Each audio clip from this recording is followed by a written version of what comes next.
Donelvan Thigpen. Donelvan Thigpen. Every time. Donelvan Thigpen. It's okay. I didn't know how to say my name until I was like 2 years ago. Dang.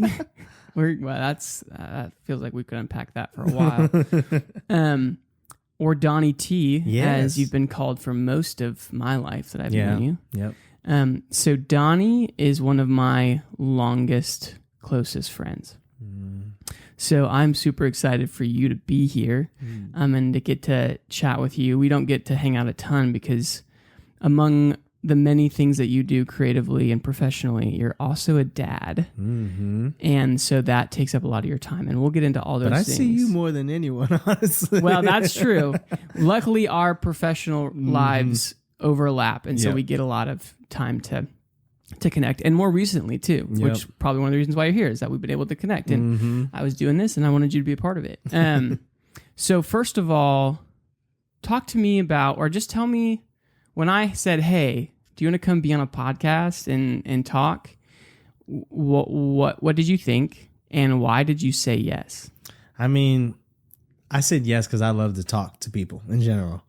If I'm out, I love to talk to strangers, get to know their story. I think that's just how we add to this pool of meaning of life is by conversation. So I'm like, yeah, if I go over to Dave's house, we just talk, chat it up. Why not?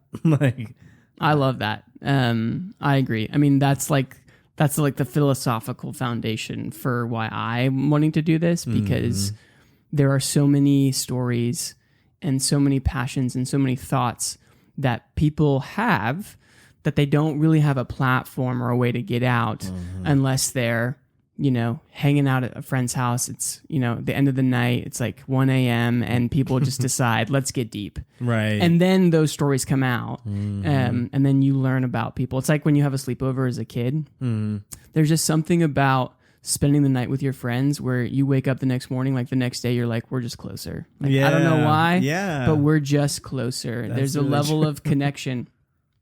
And I think it's conversations like this. It's like when people decide, let's go deep, and not even like, let's be in therapy, right? But more of just, hey, nobody really asks me about my thoughts on this, or I'm never really in a conversation where there's enough time that we talk about things. So I'm super glad that you're here. I'm glad to be here. And there's so many things that you do.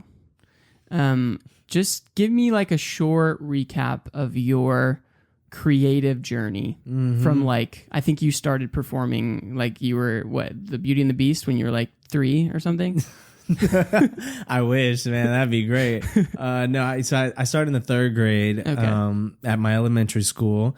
Very blessed that my elementary school even had a theater program. So many of them are getting cut all around the country. But at the time, we had a musical theater program in my elementary school, and I did The Music Man Junior. I was Marcellus Washburn, whatever. So I did, Shapoopy and whatnot.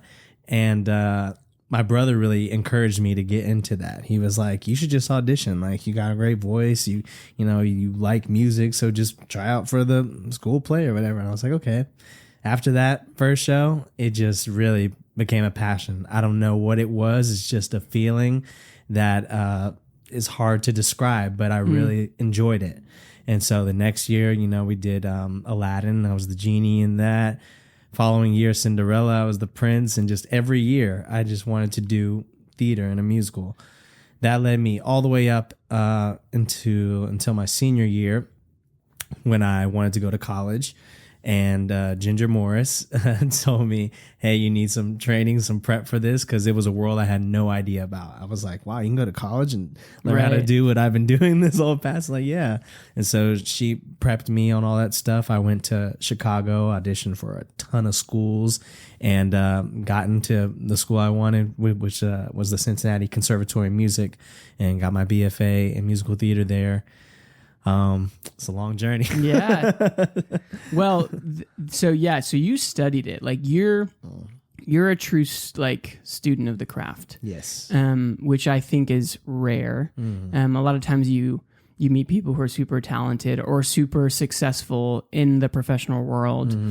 And with things like singing and with acting, I think people kind of just assume, oh, you were just a good singer. Like you just were born super talented or you're super good looking and you got cast for this thing. Do you ever feel like people don't understand how much like work and technique and effort goes into building this talent that you have that you now can use professionally? Yeah, I think there's a huge misconception on that. I mean, don't get me wrong, I was born talented and handsome. Like, thank God. But it's not enough sometimes, you know, like there are a ton of talented people in this world. There are singers that are far better than me, people that are far better looking. But it takes a sort of thing that is more than that. And that is going into that craft and having a deep understanding of where you fit in that world too. And so I'm really lucky that I got a chance to do that and now kind of find some things that I really loved and that I can incorporate now into my life, not just what everyone thinks, you know, you should do because you have these talents. So yeah, but you got to work hard. That's a given. Even if you have talent, that's a thing. You got to make the right connections, the right people. I think that was one of the biggest thing I got out of going to college was just having those relationships and making those connections helped me a ton. Yeah, that's the thing that you hear the most growing up, and yet you kind of believe the least. And then you get there and you're like, oh no, who you know? Yes. Like it's not about what you can do, it's about who you know. That's the most true thing. That's probably some of the most true advice I've ever gotten. Absolutely. And it's and it's not even like, oh, I went to a networking thing and then I met the person that then connected me. It's not like a straight linear path of I'm going to choose to network, I meet some people, I have a network, and then I have success. It's more like as you live life, look to the person to your right, look to the person to your left, introduce yourself, show them kindness, be a friend to them, and that small thing could change your entire trajectory because the one person that you were kind to built a friendship. That person ended up somewhere where you wanted to be. And there's these stepping stones.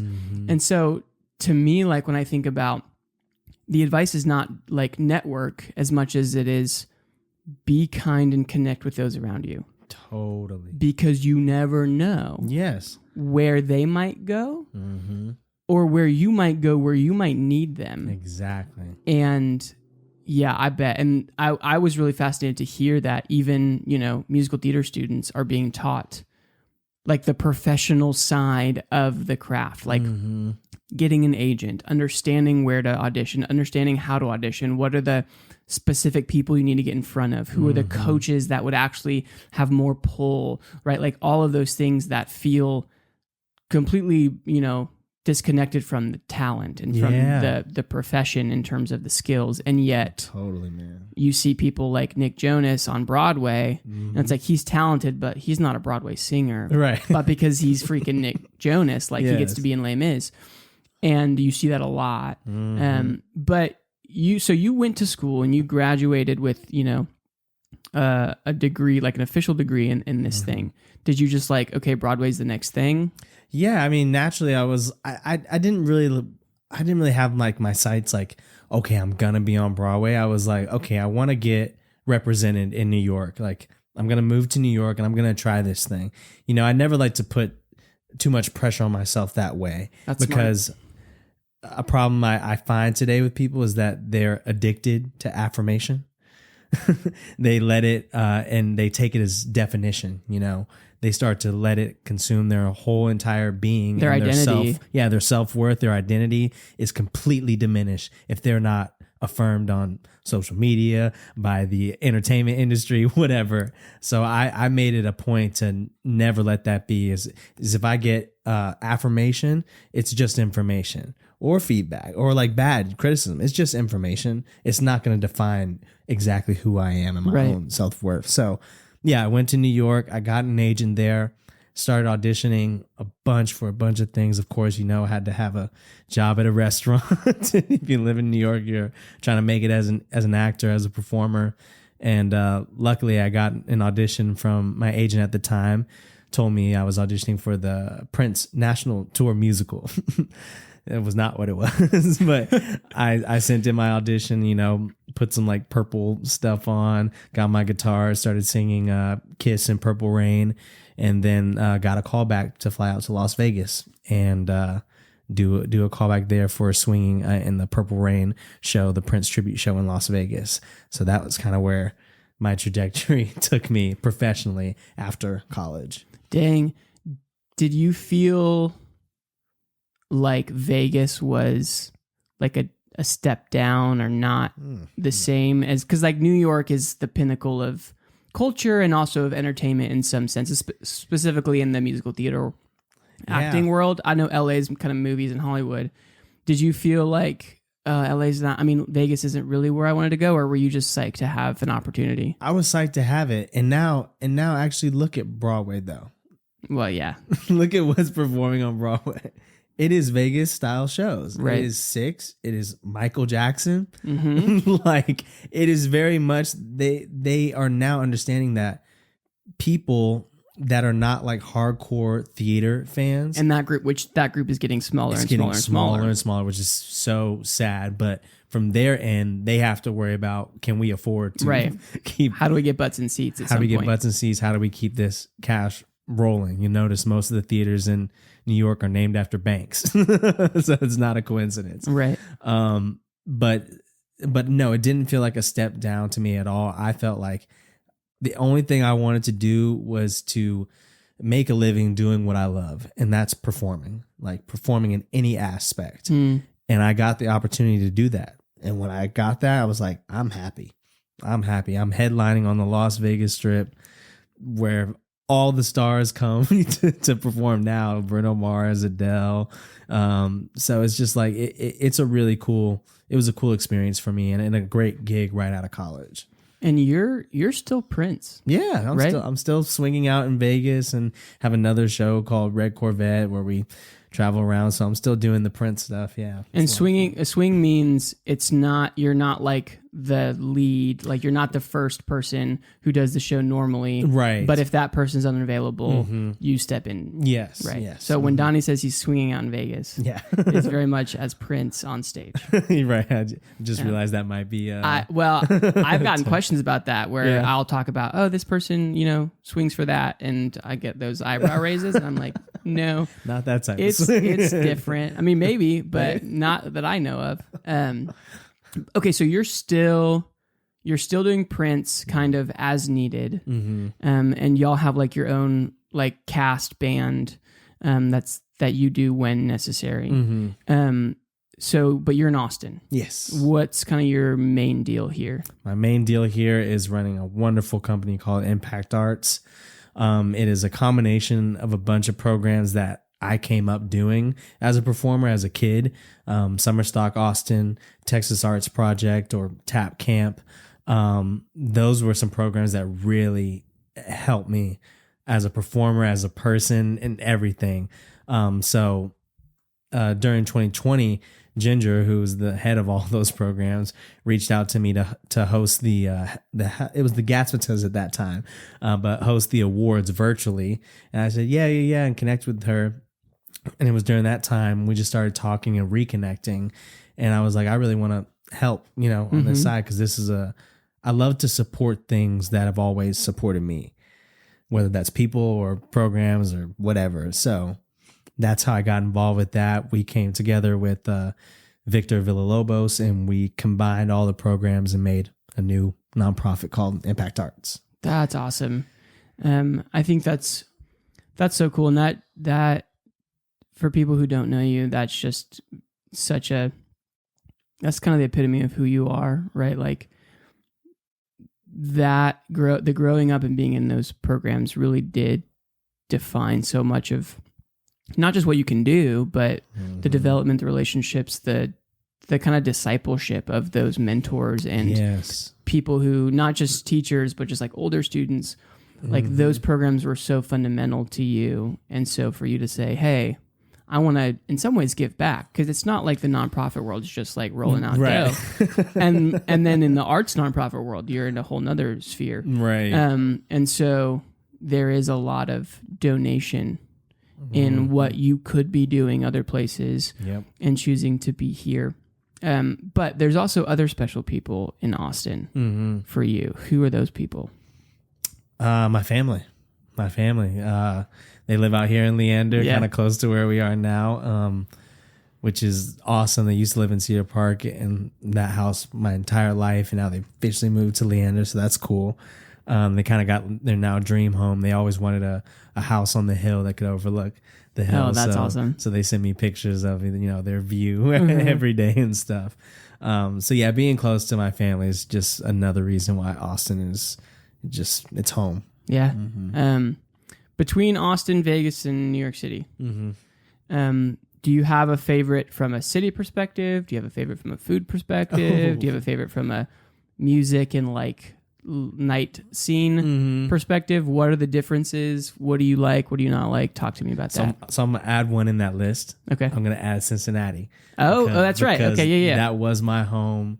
That was the only other place after Austin. That was like my first place to live in, like out of Texas, out of Austin, with Cincinnati. That was like for school. Wow, I'm away from home. I am in a new city, becoming like an adult. An adult, a right. citizen here. So I have to give some props to Cincinnati, and in your list you were mentioning previously, Cincinnati really is up there with some just amazing food, dude. Oh wow, like, there's just some places there that just were bomb, dude. Like the breakfast spots. There's this little place that was kind of like an underground, like cellar almost, or like a speakeasy sort of. You like walk down. I can't remember the name of it right now. But it was so good. It was like high class, like stuff. Oh wow! Got, like for breakfast? No, not for this one. This one was for dinner. I didn't know these were the breakfast spots. It was like a speakeasy for breakfast. No, but that place was super nice. The breakfast spots were great. So yeah, Cincinnati is definitely up there for the food for me. New York, I don't really remember like the New York food. I just like remember my little like bodega or whatever, my little store on the corner that I just went every morning before I went to work. I also worked at the One World Trade Center in New York when I was there. So I would like take the train all the way there every morning. I would just stop at the bodega, get some food. I don't like ever think I went anywhere incredible to eat in New York, but being in New York alone is like a whole plate of options and stuff. You never know what you're gonna see every day. And then Vegas, man, I mean, you've been to Vegas. It's a whole new vibe in itself. Like what was interesting about like living there and actually working there is that you're there all the time, but most of the people you see don't live there, and they're always there for some sort of celebration.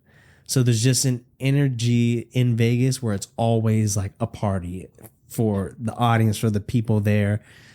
And it can be kind of weird at times. It can kind of like throw you off. But for me, I just went there to do my job, to get on stage, perform, and then, make the audience get what they pay for. Yeah.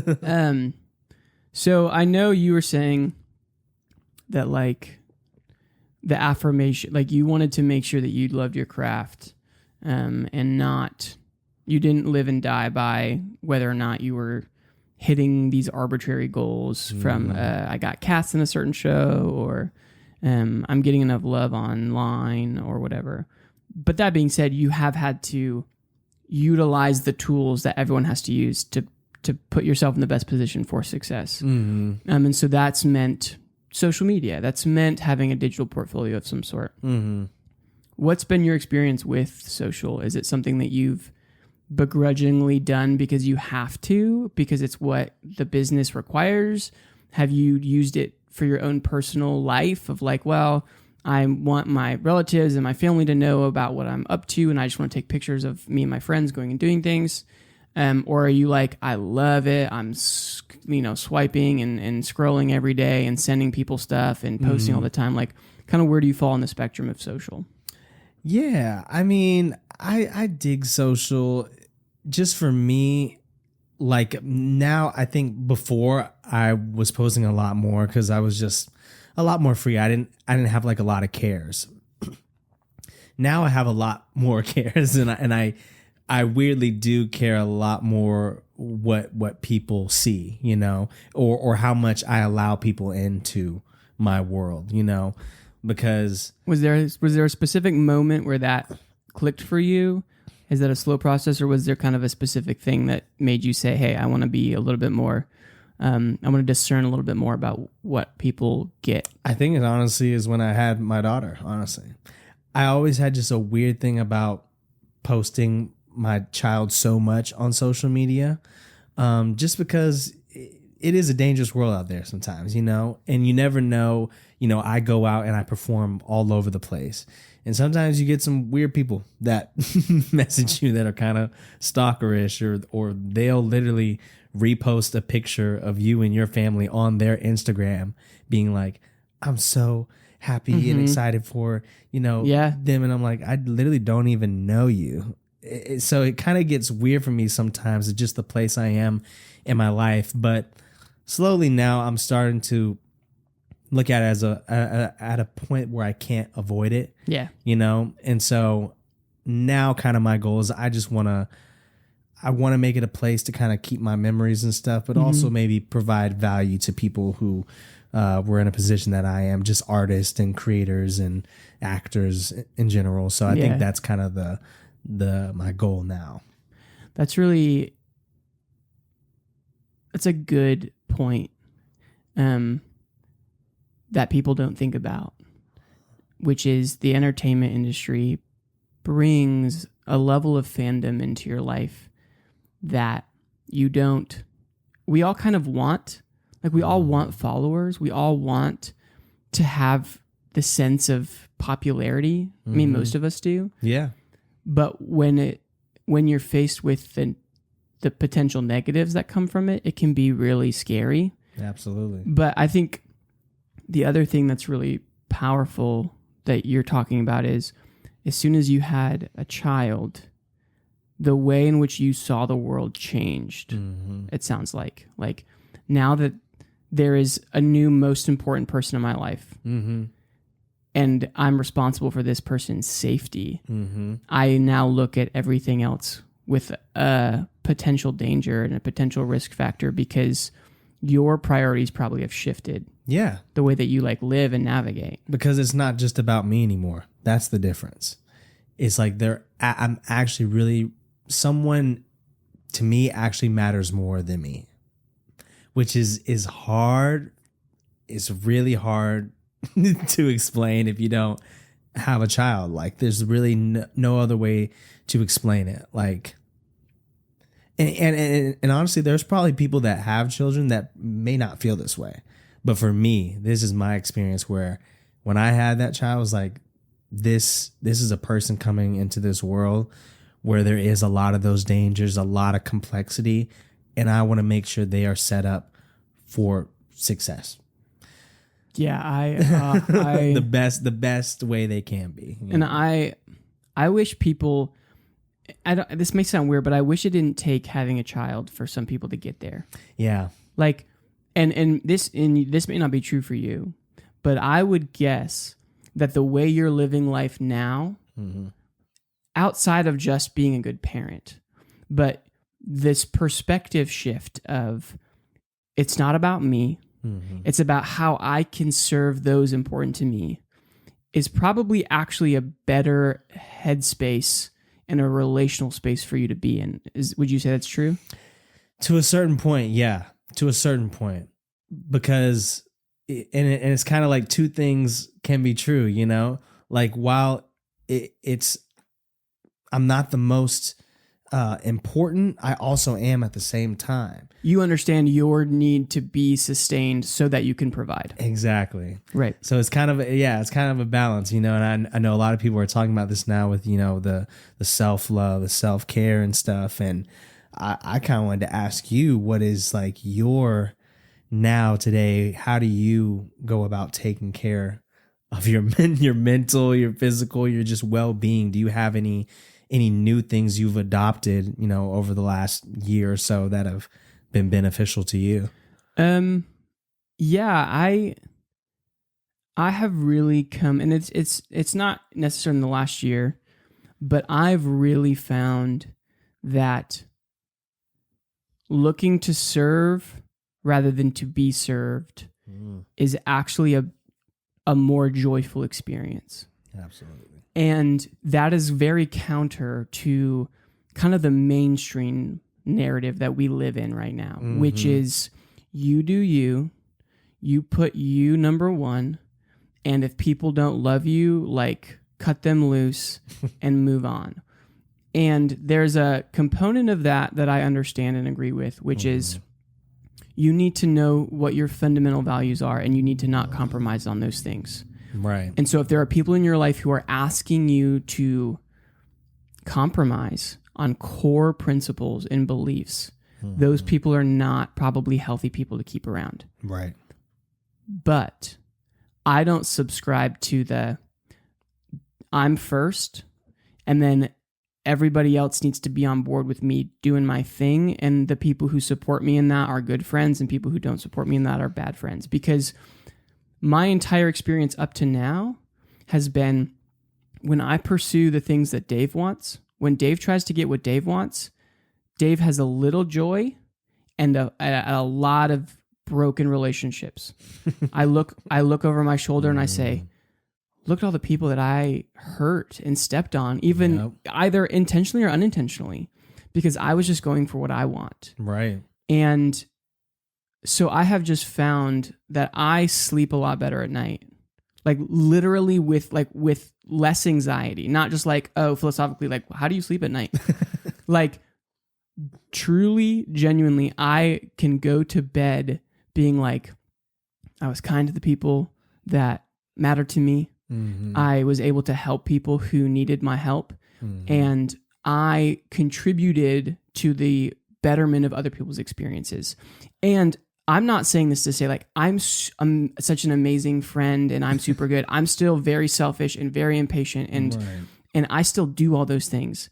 My point is, selfishly, I find more joy when people say, Dave, you've really helped me, versus finding more joy in looking at what I have and talking to myself alone saying, look at all the stuff I have. Right. And so that's been a huge journey for me. That feels like one of the reasons you wanted to start this podcast. Yes, too. Right.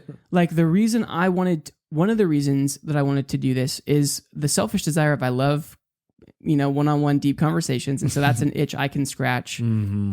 But I also wanted this to be a platform where artists could come in, they could get an hour's worth of 4K, high-res, quality audio content that if they wanted to use that, they can. It's available to them, right? Like we live in a world where podcast content kind of is the most multifunctional. Totally. And we're all using it. And it's also kind of therapy for a lot of people. Like I think, I was talking about this in another episode, but I kind of think one of the reasons why we love podcasts and they've become this like the peak content is because we're kind of able to be in therapy without being in therapy. We get to listen to other people have the conversations and talk about the emotions that we're feeling without being on the spot. Yeah. We're listening to people unpack really divisive or controversial, even just emotionally difficult things that we're like, yeah, that's what I feel. That's what I experience. But you famous people, you can talk about it and I can just kind of feel like, oh, I'm not alone. Right. But not really have to deal with it on my own. And so I don't like being an observer. I want to be in it and be like doing that. But yeah, no, to go back to your question, for me, my mental health and my just overall experience really changed when I said, if life's not about me, that takes a lot of pressure off, right? Like if it's not all about me, then I don't have to be traumatized and super broken when I don't have all the things that I might want. Exactly. If life is about how can I serve others and love others well, and in little things, not like how can I like sell my soul to make sure that everyone else has food on their plate. Like I still need to, like you were saying, do a level of self-maintenance and care so I can be effective. But I think people use that as an excuse often, not all the time, but I think people use that as an excuse to not take responsibility for their lack of compassion, their lack of empathy, or their lack of availability to their friends. Yeah. So that's kind of the long-winded philosophical answer to all that. I wanna go back to, you were talking about just kind of how there was a time where your focus shifted from social because you had Aaliyah, your daughter. What's your favorite thing about being a dad? Oh, my favorite thing about being a dad is being a parent in general is a skill. And I would consider myself a lifelong learner. Like, I love learning new things and new skills. And my favorite time of learning anything is right at the beginning. It's like right when you're excited to like start diving in or start like working on a new song or anything creative and stuff. It feels like that beginning part is just the most exciting time. Right. And, her only being 2.5 right now is the beginning for me. So every day is a new thing to learn, a new thing to teach her. And it's just amazing seeing the world through a child's eyes. Like, that is something you really don't get to see anywhere else. I'm like 27 now. Right. It's like we were just talking about this before the podcast. Like, we're trying to think about our memories when we were younger, like in middle school and high school. And you're like, man, did some of that stuff even happen? Like, why did I care so much about whatever? And seeing it through her eyes and through her emotions, it's like, man, Daddy, I want a bag of chips. And you're like, no, you can't have a bag of chips. Like, eat some real food. And then you see the raw emotion that comes out when you don't get something you want that none of us express as adults, but you get to see it live there at just the feeling of not getting something you wanted. Well, I think we still feel that way. No, we absolutely do. Like, that's the interesting thing is when someone tells us no, when someone takes our stuff, when people take our attention and whatever, that rage and that like hurt and betrayal is so real, and we don't know how to deal with it. No. And the thing that's sad to me is that we've kind of turned people communicating it into weakness and or immaturity, and or we've really, I don't know, I kind of feel like we've pushed that aside of like, oh, if you talk about your negative feelings, but not in a way of trying to blame someone else, but just processing it, it's still like people are like, no, you're bringing the vibes down, you're like being negative, or you're like whatever. And I'm like, but I'm still feeling this way. Like, I can't not feel this way. I'm only going to not feel this way if I process why I'm feeling it, get to the other side of it, and put some things in place to, mitigate the experience the next time. But like, that's why we're all being like, we should all go to therapy. Like, we should all, go. We're poor communicators. We don't have a large enough vocabulary for our emotions. So even sometimes it's hard to describe what you're feeling. Right. Because you might think, oh, I'm just mad or angry, but maybe it's disappointed. Maybe it's disgusted. There's some intricate. There's nuance. There's nuance there that we need to explore more. Each and every one of us needs to explore more and identify that more. And you don't always have to say it out loud, but you have to say it to yourself if you want to get through. It needs to be known for sure. Do you feel like that's a popular thing to do? Like, do you think in our culture, this like self-discovery is, and I mean not like manifesting my dreams, but like genuine like identity discovery of, here's what I'm feeling, here's the brokenness in me, here's the kind of the crap that I'm trying to like figure out.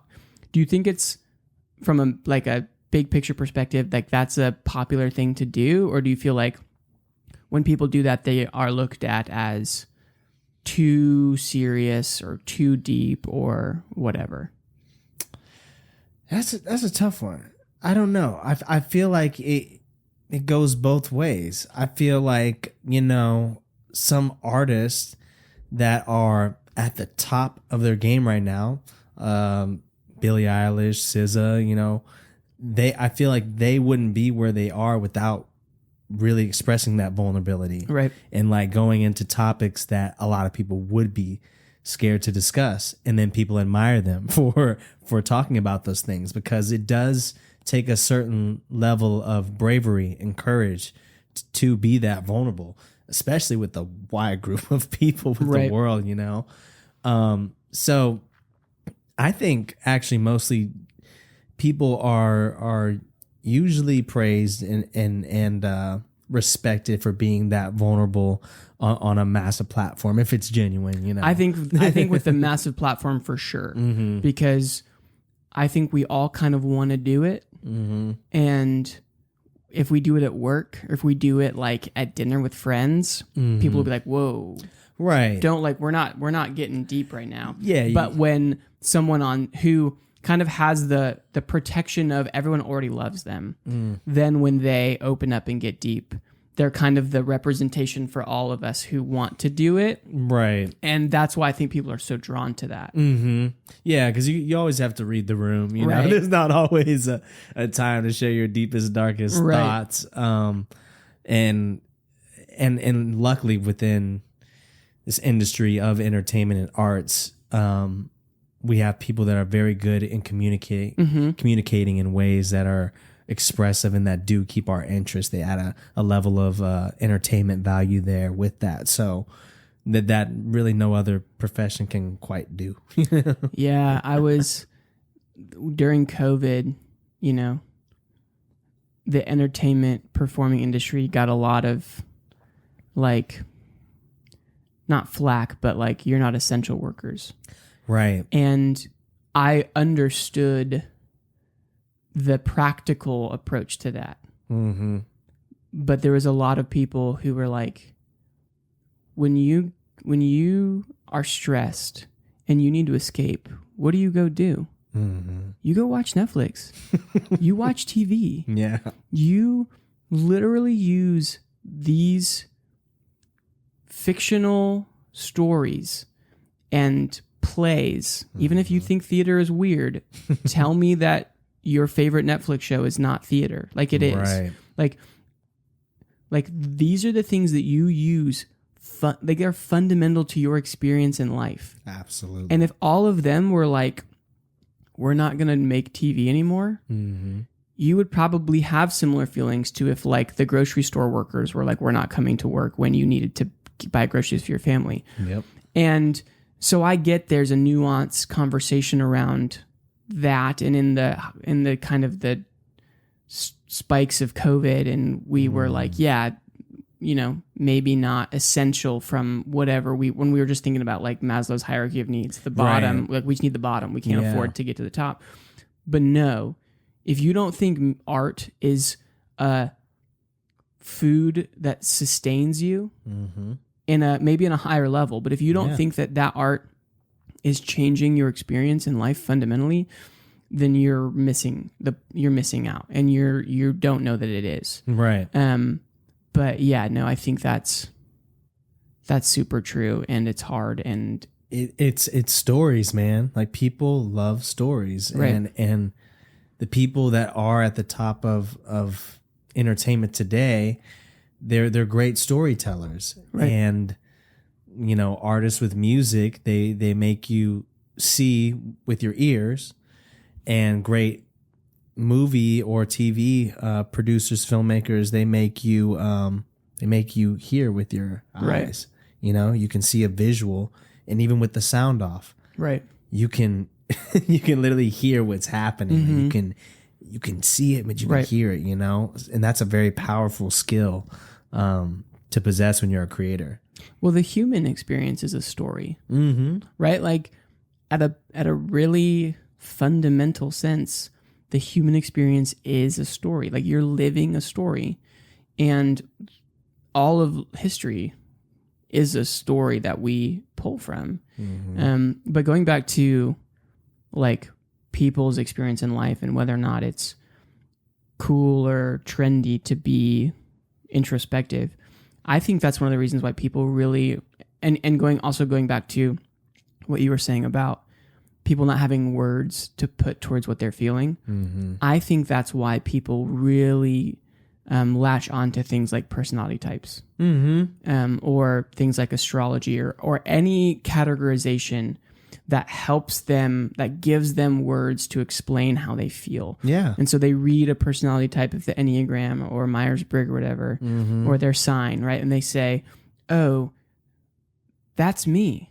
Like as I'm reading that, I'm relating to it, and it's giving me words to explain how I am, and in some sense, who I am. Yes. And now we have to be careful with not allowing the external definitions to define us outside of our own like truth. Right. But I do think it's really helpful to have some of those resources. Some are better than others, but one resource I'll say just real quick on this whole topic is Robert Greene's book, The Laws of Human Nature.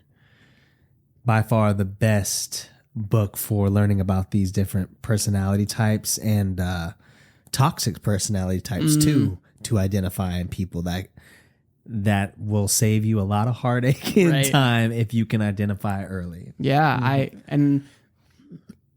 I wish things like that were more like socially like, oh yeah, because if I ever talk about the Enneagram, I get a lot of eye rolls like, oh, you're an Enneagram person, which like I get it. I've met other Enneagram people who are like, yeah. And I'm like, don't make it your identity. Use it as a resource to help articulate how you are experiencing independently of everything else. Right. But I think it can be really helpful, and that's kind of like what I was talking about earlier. Like it's information, not definition. Right. I think that's huge. We talked about what you might put on a billboard. I think something along the lines of that would be really smart. Yeah. Yeah. What would be? You asked this question to me. I'm going to ask it to you first before you turn it around on me. Yes. If you could put one thing on a billboard, what would it say or be? Breathe. All right. Yeah, breathe. Because I think... What does that mean for you? For me, the breath is the thing that has kept me connected and grounded through some of the most darkest moments of my life.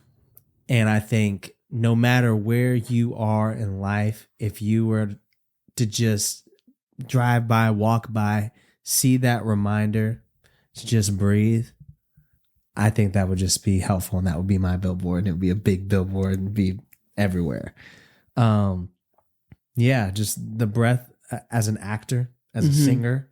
Right. It's as practical as it is philosophical. Right. As much as it is to you talking, living, breathing here right now. It's just a thing for me that I want to impart upon a lot of other people, is the breath can just do amazing things if you just concentrate on it. It usually will help you get to a better emotional state if you're feeling anxiety, if you're feeling stress. If you focus on your breath while you're laying your head down on the pillow, it'll help you go to sleep faster. It's a thing that I feel like people don't focus on enough, and they would be a lot wiser in themselves if they did. Yeah, I mean, as I'm thinking about it, like what's the initial remedy to almost all emergencies?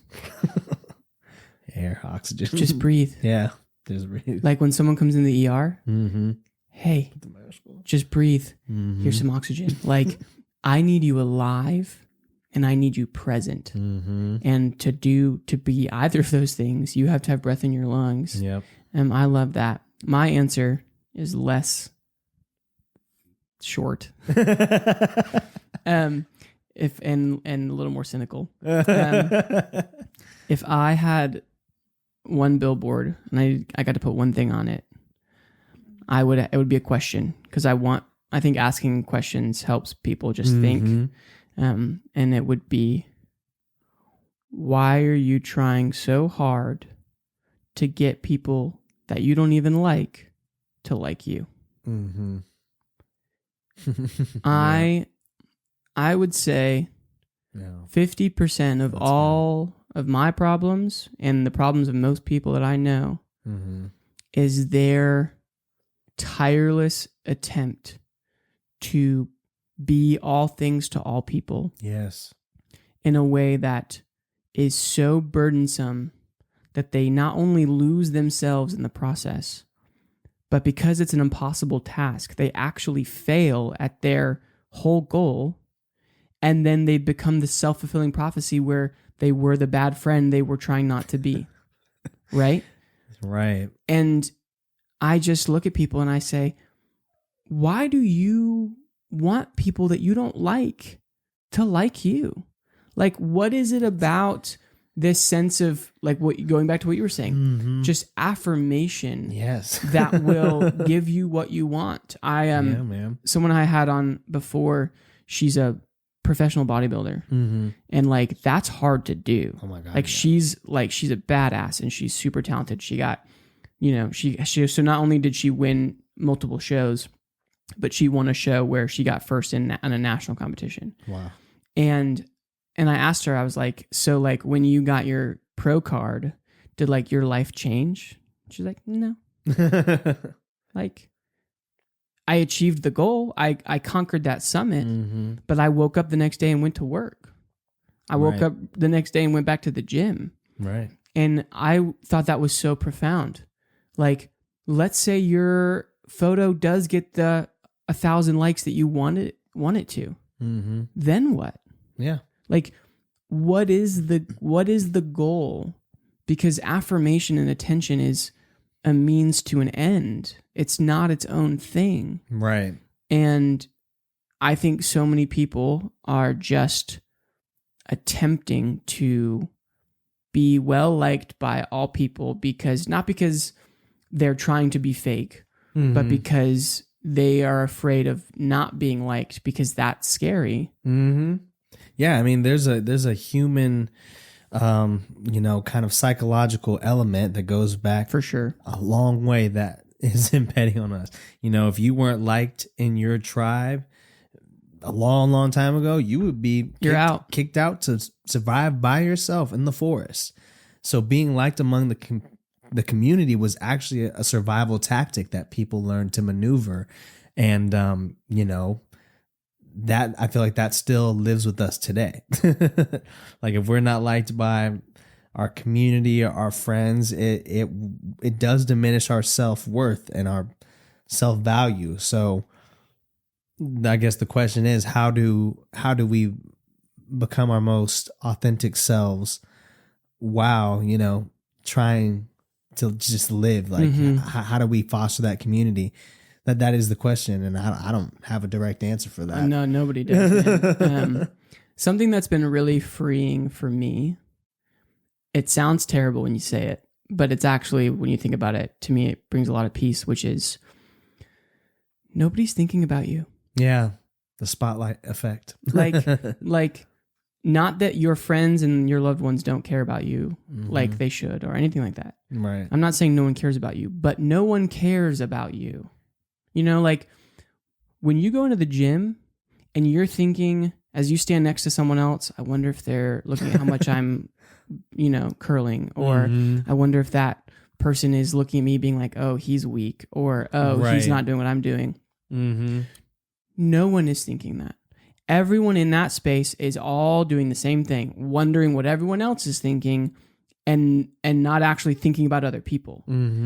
And that's so freeing. Yeah. Like people get so caught up in, oh, I had this really awkward encounter with this one person that one time. I bet that's the only thing they think about now. And it's like, do you remember? Like I can't even think about the people I saw last week, much less any sort of weird interaction.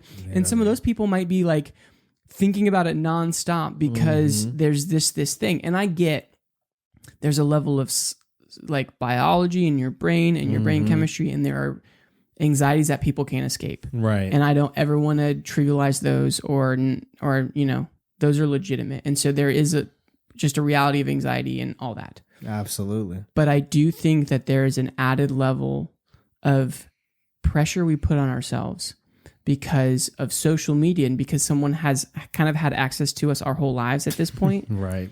that everyone is always thinking something potentially negative. When in reality, no one cares. Right. Like, and that's hard because someone might have said something negative once, but the odds are everyone that was at the gym today with you, if you went to ask them, if you went to show them a picture of you and said, "Did you see me today?" They would probably be like, "Excuse me, sir.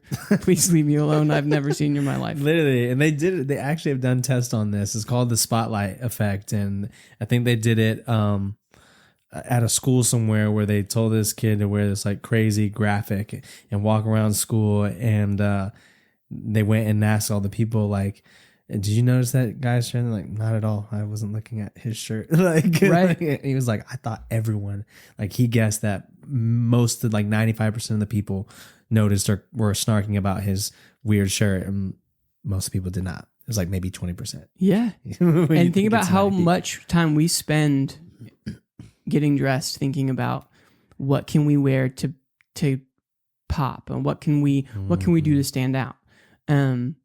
And so the reverse is also true. The negative things or the weird things you might do that you're afraid people see, they won't see. But also all the effort you put in to make yourself look a certain way or be a certain way for attraction and for attention, that also probably will go unnoticed. And it's that the message is not, "You're not important, so stop trying." That's not the message. Right. The message is, you can't afford to be important to everybody. Right. No one, you can't, like, everyone in your life can't be a one, like on a, like they can't be number one to you. Right. So there's freedom in that. Totally. Give yourself, like, let yourself off the hook emotionally on worrying about whether or not the people that saw you today thought something negative about you. Are you ever going to meet them? Are you ever going to talk to them? And even if you do meet them in 2 years or next week, they will have no recollection of what you wore to HEB. Yep. And just because you were like, "I look just like garbage today, but I got to go get milk," go get milk. Right? Like, you know what I mean? Like, it's, Go get the there's milk. there's levels to that. And I know I'm beating the dead horse, but that to me, like, there are people who sit at home alone, heartbroken about their level of their number of followers on social media.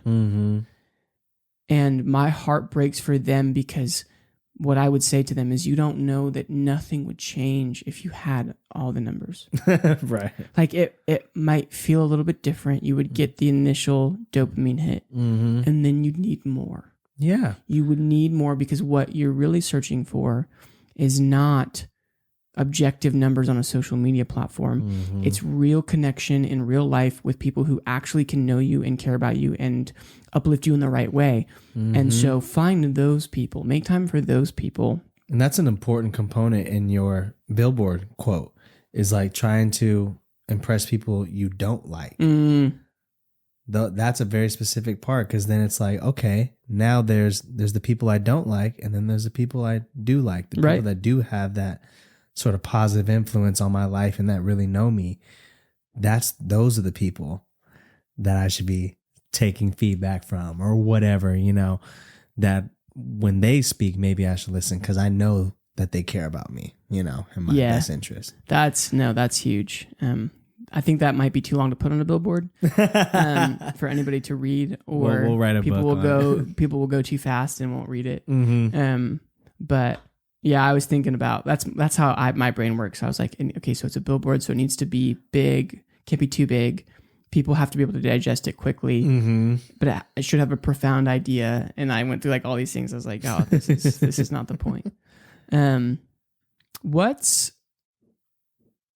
We've gotten quite philosophical, as I always do. So I'm sorry. Always. No, I am philosophical. Right. Like, that was my favorite arts course in college, was philosophy. And I just love my professor. I love that class, because it's just things that we always are thinking, and that people since the beginning of time are still trying to figure out, And to me, I feel like that is the major determination in how your life turns out, is your personal philosophy.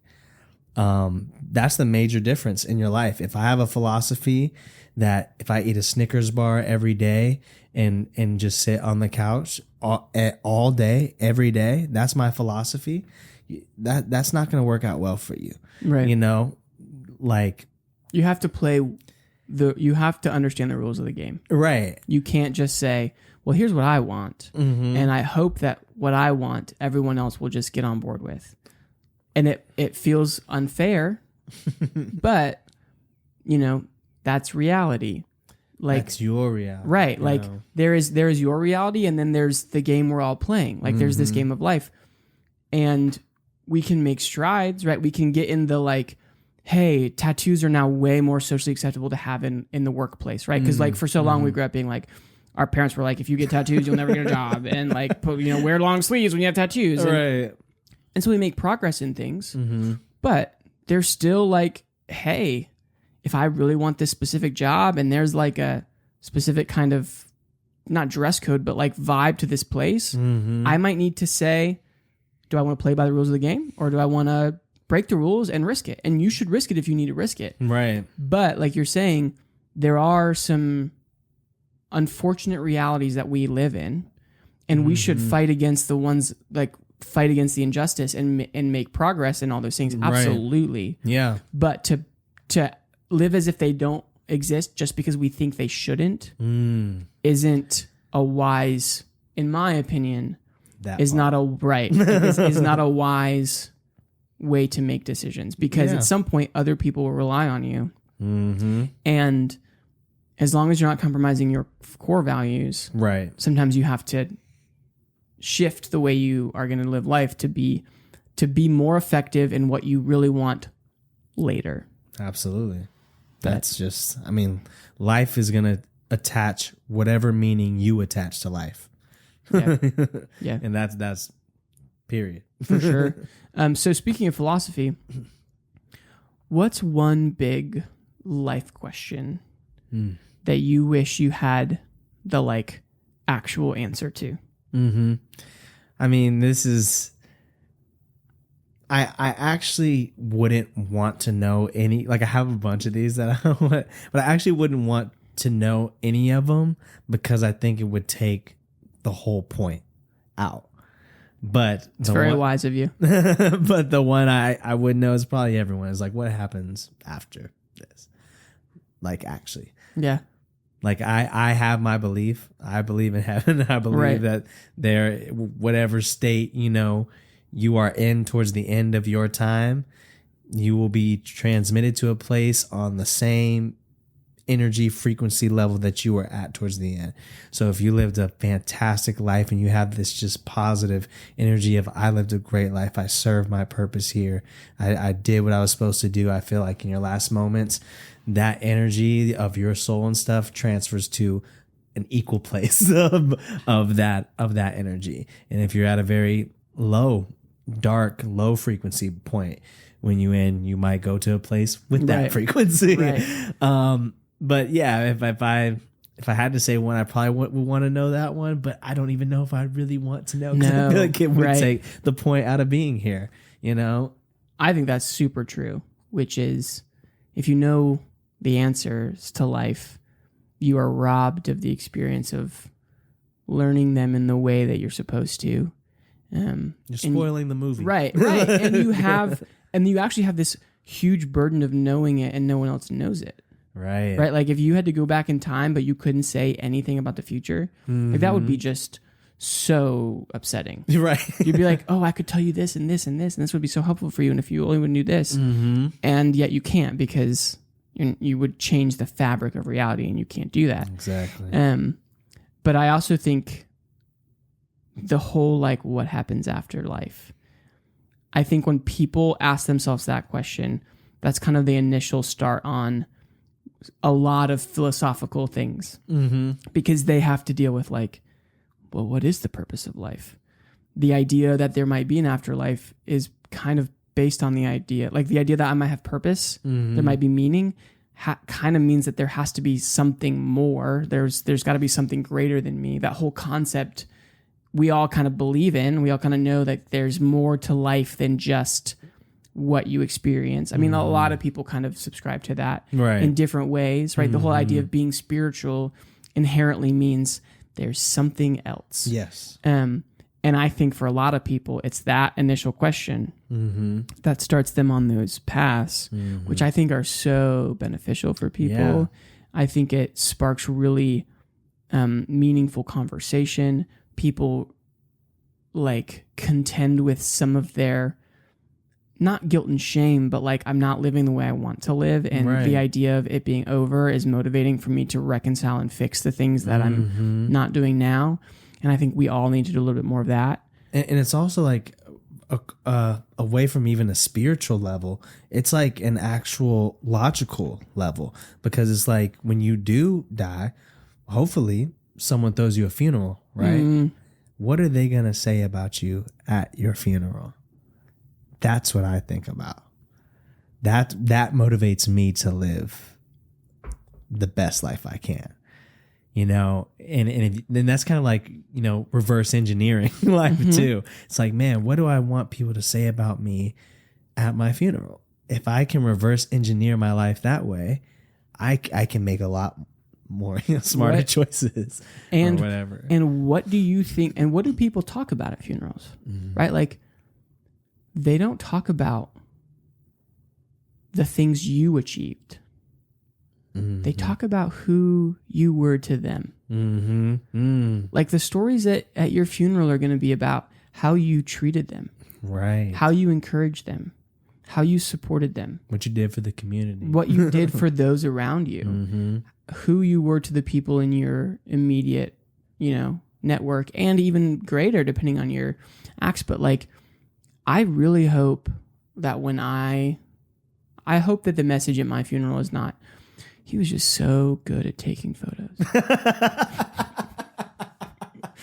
Oh, you know what I mean? Like, can you imagine? Right. And yet people live their lives as if that's what they want the people at their funeral to say. Like, oh, he was just so wealthy. Oh. He just has so much money. Like, good for him. Like, those things are important and in moderation, in the right way. And you can do a lot of things with money and talent and fame. Like, you can do good. So I don't want to trivialize those things on their face value. But like, at a core level, the people who love you the most, what are they going to remember you by? And it's almost always going to be how you treated them, the difference you made in their lives and those that they know. And so the stories that they're going to be telling are the ones that you might not think about ever. There might be things that you do for someone that you will never know the impact it's had. Right. Because I know people who have had huge impacts on my life, and they don't even remember who I am. Right. Because it was a professor, it was a teacher, or it was a stranger. And it was like, that one thing you said to me, you came up to me after a performance and you said this thing. Oh, I'm holding on to that. Like that fuels me in a way that's so much greater than anybody can understand. And that person does not remember my performance. Right. But I remember what they said. And that's true for most people in your life. Like, they're not like the things, even probably me and you. Yeah. Like, the things that I remember are probably not the things that you think I might remember, and vice versa. Yeah, totally. Because what we value is different. And it's not like, oh, we got to perform on stage and got cast as leads so often. Like, yay. Right? It's going to be like, what were the conversations we had on the bus on the way to the theaters, or when we were sitting waiting for, you know, state UIL, you know, competitions. Like, what was the conversation? You know, what were we talking about? Right. Like, we were in the wings and we were eating McDonald's because we like ran after to between when school got out and when rehearsal started. We were like, we got to get McDonald's. And like, that was like the thing. Like, that's not. And it's crazy when you're like speaking about all that, is because, like, I don't remember anything that was said during those, but I, like, you saying that, speaking it to me, I feel what it was like to be there. Yeah. Like, all I can remember is that feeling of on the bus to UIL. And did you have, was your experience in that time something that you could remember because it was positive, or something that you remember as negative? Oh, it was always positive. Right, exactly. Yeah, always. And it's like, are you making the experiences of those around you positive? And sometimes it might be buying them dinner or giving them something or buying them a gift. And in that way, gifts and stuff and objects can be really helpful. Right. Your love language. Right. And other times it's, hey, the thing that you did for me today meant a lot. And I know it was small and I know it didn't take you a lot of effort, but the fact that you even thought about it, that you thought about me and that you made that decision means a lot. And thank you. And that person can be like really affected by it. And the person that they're thanking, receiving that level of gratitude and like being shown that, oh my gosh, these little things can have such a big impact on people, that changes that person. Yep. And so, yeah, I think that's huge. And I hope that we all do more of that. Yes. And moving on. I think the world will be a better place. For sure. I know the format's always I send people questions and they send me questions. I wanted to open the floor. I do have a question for you. I'm trying to remember what it was. Oh, yes. Okay. This was one I really wanted to know. So I know you just bought a house. We're in like a room in your brand new house. Your little studio is so cool. Got the lights going. But what purchase have you made recently under $100? Okay. That has like most positively impacted your life in like the last 6 months or your recent memory? Oh, there's probably a better answer if I really think about it. But I'm going to go with my initial answer. Okay. I bought a bread pan. So I'm a big baker because I'm, marriage material, and I love to bake. And so but I have this really bad habit of not finishing my bananas. So I'll buy bananas at the grocery store and I won't eat them. And I won't eat all of them. And I hate waste. I just hate waste. And so there was this one day where I was like, if I make banana bread, then I'll save the waste of the old rotten bananas, and I'll also like have banana bread. And I love banana bread, and I love baking it, the smell in the house, all the things. And so I bought this. I just bought it. I didn't have a bread pan that makes loaves of bread. And so I bought it, and I've made probably 13 or 15 loaves of bread since I've been in this house, which has not been 6 months. Because why do you have none here for me today? It's some out on the counter. We'll go have some after this. Have some banana. Yes, we will. Because I love banana bread. And I was like, this is such a small thing. Like I could have been doing this forever. And it's brought me a lot of joy, not in just like a self-sustaining way of like, oh, I'm an adult that like can make my own thing, but in a more like, there's a nostalgia factor. There's hey, I'm able to do this. It's my mom's recipe. Like I get to, connect with her in that way. And it's just brought me a lot of joy. Like every time I get it out, I'm like, hey, this used to be a really special thing growing up. Like we didn't have banana bread all the time. Not that we were like, it's a special occasion. We just didn't. But that's brought a lot of joy to me. And I don't know. I just thought that was interesting. I love that. That's one thing I got to get from my mom is her gumbo recipe. Because her gumbo is just, it's like one of those things always usually around, the winter times when you're looking for like something warm. And it's just like, it's a recipe I don't know, but like I need to have like, it's so good. It's so I'm the youngest of 4 kids. And so every sibling that I have, my mom hand wrote out every recipe she has for each of us. Wow. So she I know, it's amazing. That's crazy. She had this old recipe box with like all of her notes from everything. And we all grew up using it in that house because we all grew up there. And so we kind of all knew what it looked like and we knew these things. And so when we went to college and we kind of moved out of the house, her gift to all of us was she created brand new ones for us so that we all would have it. Were those handed from her mother? Some that she's collected, some from her mom. Just tweaks. She got a recipe from online and tweaked it and then wrote it down, and like now it's her version of it.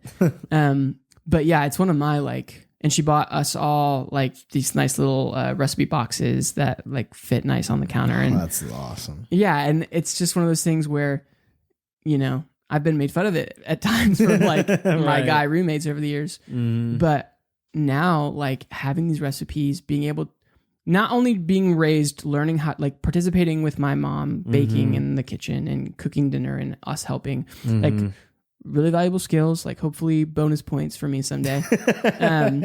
But also just like to be self-sufficient. Yes, totally. To say, okay, this is what it takes to make this.